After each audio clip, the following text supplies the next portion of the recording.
অবশেষে চাঁদের আলো খুঁজে পেয়েছেন তাহসান খান। নতুন বছরের শুরুতেই ভক্তদের সুখবর দিলেন জনপ্রিয় গায়ক ও অভিনেতা তাহসান খান। জনপ্রিয় মেকআপ আর্টিস্ট রোজা আহমেদের সঙ্গে বিবাহ বন্ধনে আবদ্ধ হয়েছেন তিনি। বিষয়টি গণমাধ্যমকে নিশ্চিত করেছেন তিনি নিজেই। তবে কোনো রকম গুঞ্জন ছাড়াই তার বিয়ের খবর জানতে পেরে বেশ অবাকই হয়েছেন ভক্তরা।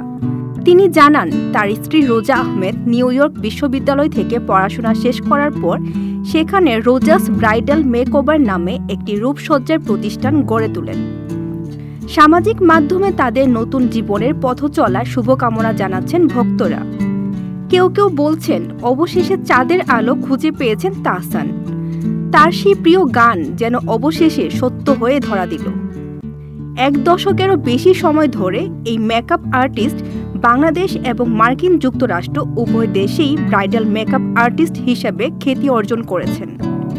এছাড়াও মেকআপ শিক্ষিকা হিসেবে তিনি নারীদের প্রশিক্ষণ দিয়েছেন এবং অনেককে উদ্যোক্তা হতে সাহায্য করেছেন।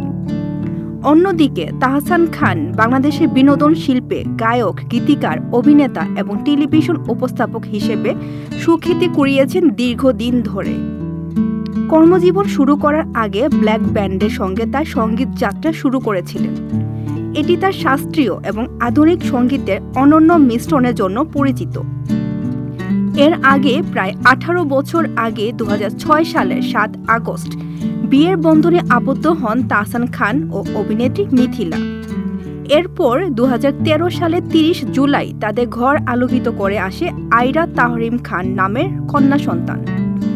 পরে 2017 সালের 4 অক্টোবর বিচ্ছেদের ঘোষণা দেন তাহসান। নিজের অফিসিয়াল ফেসবুক পেজ থেকে এদিন দুপুরে তাহসান ও মিথিলা যৌথভাবে তাদের বিবাহ বিচ্ছেদের ঘোষণা দেন। সাবেক এই দম্পতির বিচ্ছেদের বিষয়টি তাদের অনেক ভক্ত সহজভাবে মেনে নিতে পারেননি। তাহসান মিথিলার পরিচয় গানের মাধ্যমে। তাহসান তখন ব্ল্যাক ব্যান্ডের গায়ক।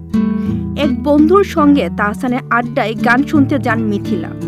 এরপর ধীরে ধীরে সম্পর্ক পরিণয় গড়ায়। এতক্ষণ আপনাদের সাথে ছিলাম রেহানা সুলতানা প্রীতি। পরবর্তী নিউজ আপডেট পেতে চোখ রাখুন news24bd.net এর ফেসবুক পেজ এবং ইউটিউব চ্যানেলে। ধন্যবাদ।